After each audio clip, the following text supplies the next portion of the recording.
This week on Silver Screen, we take a look at last week's blood drive, the annual Miss Silver Fox pageant, and student teachers. Good afternoon, Dutch Fork. Today is Friday, March 11th, and your Silver Screen report starts now.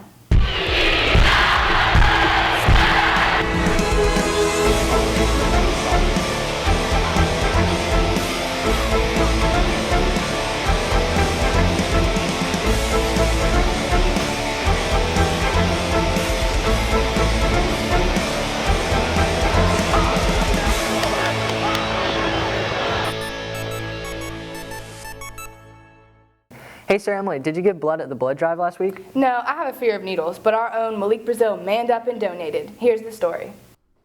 At 11:45, Malik stepped into the small gym to register to give blood. I've been pricked by some needles before in my lifetime, but it's my first time really giving blood, so I'm a little nervous, but I'm not tripping about it.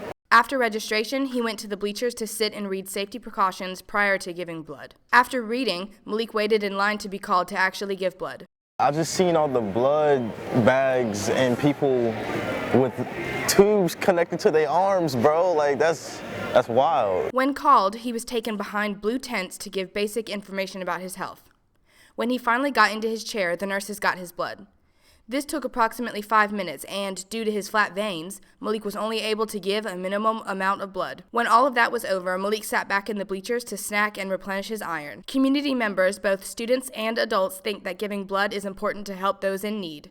It's very important because you got people that really needing blood just to live. Lots of people need blood just to wake up in the morning, and our high school donors are our biggest donors. It's good to give blood because there's people out there, that get in misfortunate accidents or, just really need blood because of a medical issue, and it's really good for just people to give their own blood. This has been Sarah Emily Rich with your Silver Screen Report. For this week's Kids in the Hall, we asked students why it's important to give blood.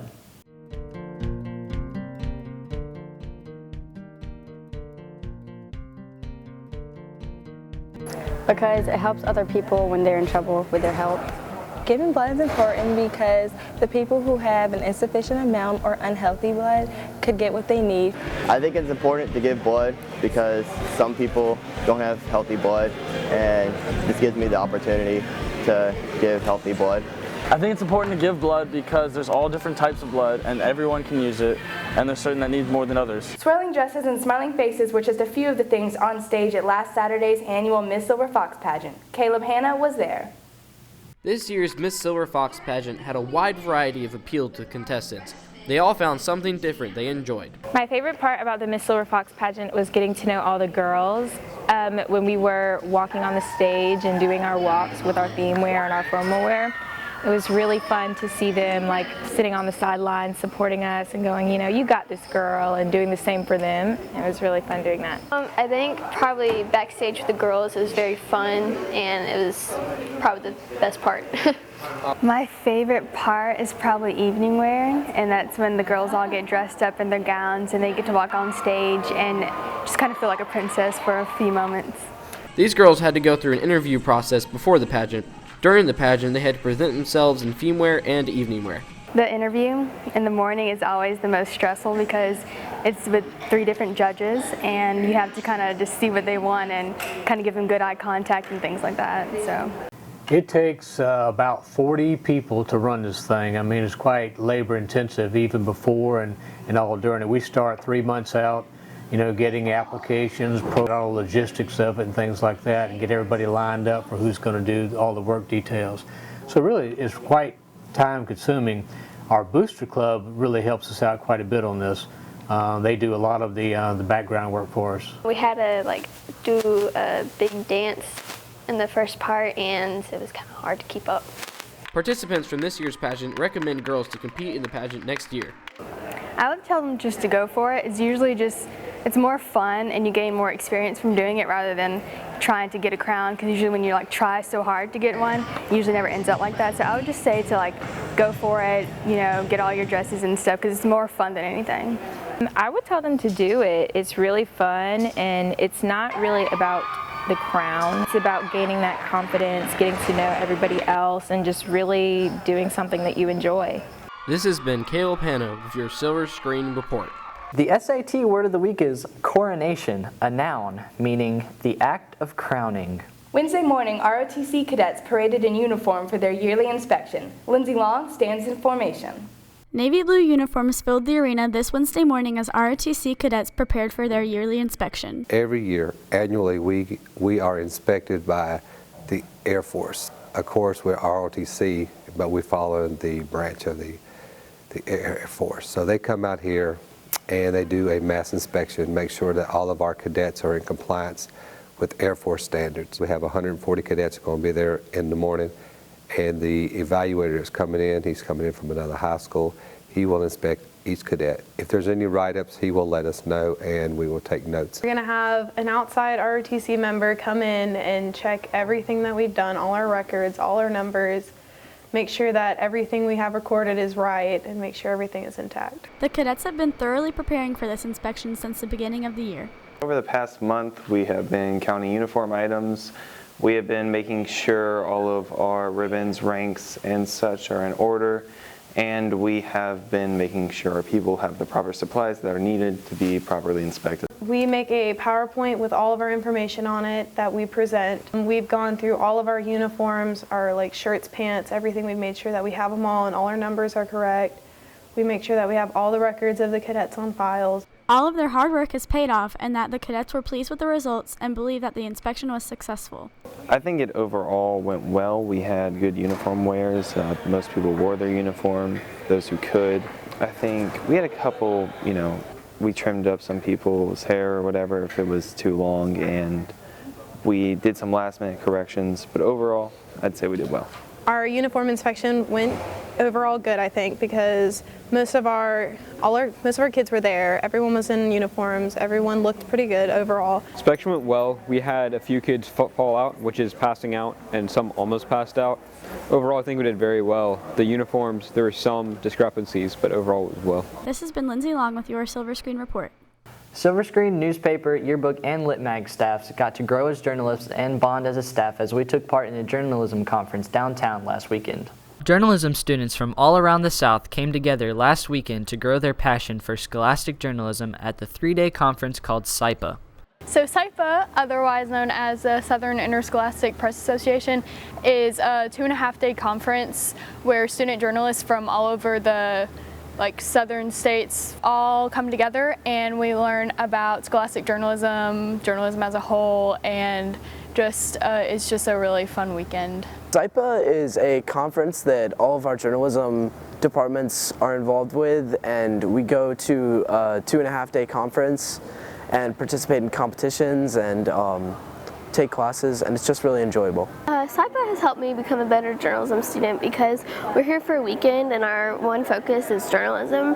We get to go to all these fun classes and learn about things. So it's all different things, but it's all things that can help us. And if you just have an open mind, you can learn so much from this weekend. Students had the chance to get involved with the conference. I was member at large for this conference, which means that I was a student officer with 2 other people. And we helped plan the conference in September, and then we also worked the conference. We helped with the talent show, the dance, voting.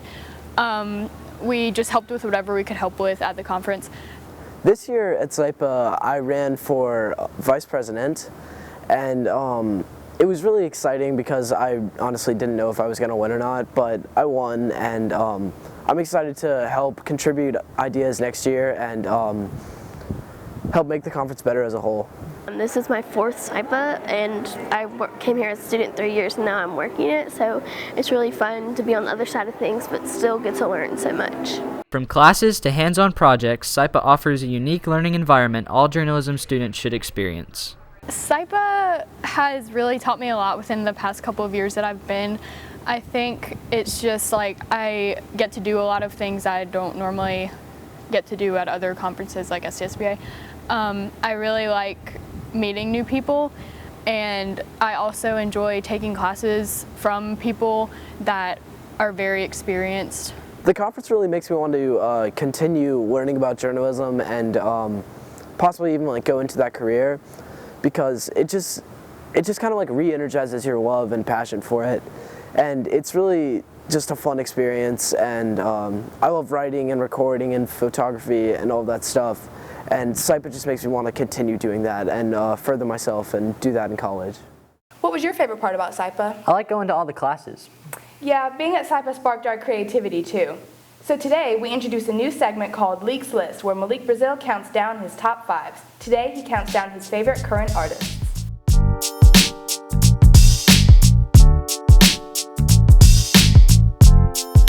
To top off the list, Justin Bieber is an artist out of Canada that just released his album Purpose that scored 6th #1 album on Billboard 200 album chart. Coming in at number 4, Kanye West is an artist out of Chicago that is known for his album Graduation. He also has a clothing line that he just recently launched. Coming in at number 3 is Rihanna, a singer out of Barbados that is known for her mix of pop and hip-hop tracks. Rihanna just released an album called Anti that ruled #1 on Billboard's 200 album chart. Coming in at number 2, Bryson Tiller is an artist out of Louisville, Kentucky that is fairly new to the game. He blew up when he dropped his single Don't, along with his freshman album Trap Soul. Drake coming in at number 1 is a rapper out of Toronto, Canada that has released 3 studio albums. Mainly known for his songs Hotline Bling and Know Yourself. For Leaks List, this has been Malik Brazil. Ever wanted to know how teachers began their teaching career? Student teaching is one of the first steps to becoming a future teacher. Here's Zaina Dill with the story. College students come to high schools to teach classes to get a good idea of what it's like to be a teacher. Teacher is a learning experience for both the student teacher and me. I'm able to share some ideas with her to allow her to grow as a teacher. And also she's bringing some fresh ideas to me, things that they're learning now from the university that I can incorporate in my classroom. Being a student teacher, it's an extension, I feel like, of the learning process at USC. And it's probably you learn the most when you're a student teacher. And the fastest. And at USC, we learn a lot about human growth and development and best practices. And then as a student teacher, you get to try and implement things and try different strategies and work with a long-term teacher. And that's where you kind of get everything kind of melds together and you start to realize how you want to teach. The ways and methods of student teachers affect students and teachers alike. They do really well, I believe, because they do know the student teacher is learning how to be an instructor. My students do really well. They respect the student teacher because they understand that it is a process for them, the student teacher, as well as for my actual students. Well, it's different for them. You know, they're used to me, they're used to what I'm doing, and you know, it's difficult for anybody to walk into somebody else's classroom and, you know, do their best to take over, whether it's a permanent sub or a student teacher. So it's challenging for everybody, but you know, with the right attitude and keeping your eyes on the big picture, it can be a very, very good situation. Student teachers have learned a lot from being the same students as regular high school teachers. I've learned a lot from this experience. This is my first time having a student teacher, and I was very nervous about it, and I didn't know what to expect, and I think one of the things I've really appreciated is just having that second voice right there with me. She's seen my lessons and we can talk about it. I've seen her lessons and we can talk about it and see what went well. This has been Zaina Dill with your Silver Screen Report. Hey Trey, what's happening with sports this week? Thanks, Sarah Emily. Starting with soccer, the varsity boys lost a close matchup against AC Flora by a score of 2-1. They return home next Tuesday to face Blythewood. Track won their matchup against Ridgeview on Wednesday. Softball split 2 matchups this week, beating Airport 6-0 but falling to Chapin 6-4. Boys lacrosse pummeled the rival Irmo Yellow Jackets 19-5 on Wednesday night. And lastly, varsity baseball went 2-2 last weekend at the Nature Chem Invitational. The team picked up a 12-2 win against the Irmo Yellow Jackets on Wednesday night as well. We'll have more sports coming to you next week. Now back to you, Sarah Emily. Thanks for that update, Trey. And now for some announcements. We're running out of time for submissions to the Literary Magazine. Email your original poetry, short stories, plays, and artwork to dflitmag@gmail.com. Have you ordered your yearbook yet? Go to jostensyearbook.com to order yours today. If you're interested in becoming a delegate for Palmetto Boys and Girls State, applications are due in the school counseling office by March 21st. Here's Trey with more. Thanks, Sarah Emily. The district share fair is tomorrow at Irmo High School. Share Fair is a free 2-part event where educators, students, and communities come together to experience the latest in innovative education methods and ideas. Go to sharefairnation.org for more information.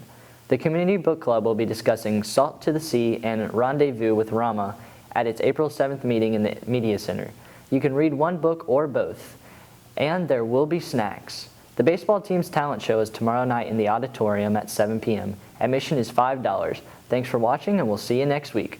Hey, Maddie. Hello? Hello? Court starts now.